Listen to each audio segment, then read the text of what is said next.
So our third speaker for this evening is Tim O'Sullivan. Tim is going to be giving a wedding toast coming up here very soon. So his speech title is A Toast to Dan and Caitlin. Tim has known Dan and Caitlin for 8 years. The three have attended and graduated from Tufts University, the so-called light on a hill overlooking the Boston skyline. After an 8-year relationship begun freshman year in high school, Dan and Caitlin will finally consecrate one of the longest anticipated weddings in history. Tim's time for tonight is 5 to 7 minutes, right, Tim? Yeah. Okay. And we are going to be doing a round robin evaluation to give Tim some feedback so to help really give that great wedding toast. Without further ado, I'd like to welcome Tim O'Sullivan. A toast to Dan and Caitlin. Tim.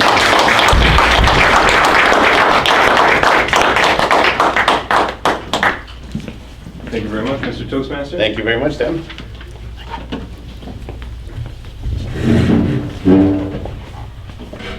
8 years ago, where were Dan, Caitlin, and I? I mean, 8 years ago to the day. October 12th, freshman year, around this time. Probably DeWitt Dining Hall. How about sophomore year? Probably the same. Junior and senior year? The same. Every dinner, every night, the three of us for 4 years. And these were no ordinary dinners. These were sacred rituals. Full 2 hours long, we broke bread together. We jousted and discoursed on themes of the highest import. Dan and I, Caitlin at peace. From there, a pit stop at Hodgdon, and then back to the residence. By year, Haskell Hall, South Hall, Carmichael Hall, West Hall. In order to preserve this way of life each spring, it was Dan who found us rooms in the same building. I, being but a poor decision maker, accepted. What were the best things I saw about Dan and Caitlin during that time? Incorruptibility, kindness, mercy, consistency, simplicity, and happiness. These qualities used to be called divine. It was said not that prosperity and wisdom produced happiness, but that happiness produced wisdom and prosperity. Discontent was folly and doom. They were the models of disciplined study, to the extent that in their surplus, over and above what was necessary to master their fields, they were able to pass their lives in the light pleasures of life. Books, video games, excursions, any fruit of freedom. They were, in a word, the paragons of self-control and temperance. There is none more qualified than me to testify to their virtue on this point, for these are my especial weaknesses. And like a poor and starved man, more sensible of the value of what he lacks, look on with stronger admiration. It's true that some souls are ordained to complement each other, like water quenches fire. But Dan and Caitlin are like ice. Specifically, like a glacier. Consider with what glacial velocity they have since their first meeting approached this day.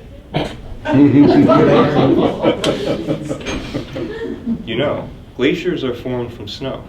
The snow piles and piles until the weight creates extremely strong, tightly packed ice. Recall, Dan and Caitlin, the uncountable memories you've shared over these 11 years, and the friends and family with whom you've shared them. They, together, have formed you into a force of nature undeniable. You've carved your way over country and continent, over years of study, picking some things up, dropping other things off. Today, part of your journey is complete. Your glacier has reached the sea, and about an hour ago, with a thunderous crash, I do. You broke off into the water, and we, the main body, bid you bon voyage. And so there you float, the smallest parts and least proportions of humanity, fragments of your true selves. Look back to us, whom this hall is barely sufficient to contain. We are your substance, sinew, arms and strength, the sum of your memories. And with these arms we hold you up an example, singing that on a hill in Medford there shone out the radiance of first and purest love.